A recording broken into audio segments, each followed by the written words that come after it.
Yan po ay puno na pili. Yan. Hindi pa hinog ang langka guys.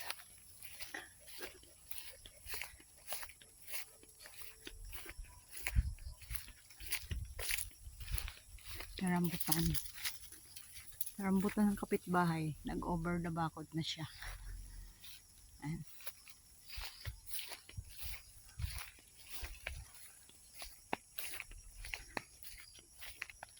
Nilagyan lang yan ang kahoy dyan. Saan?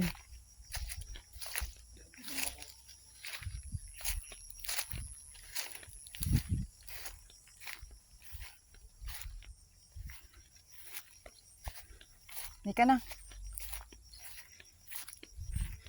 Pili. Hindi pa. Pili nuts. So, tisa. Yan guys, pomelo. Pomelo. Ito pa pomelo. Oops. Mga dragon fruit.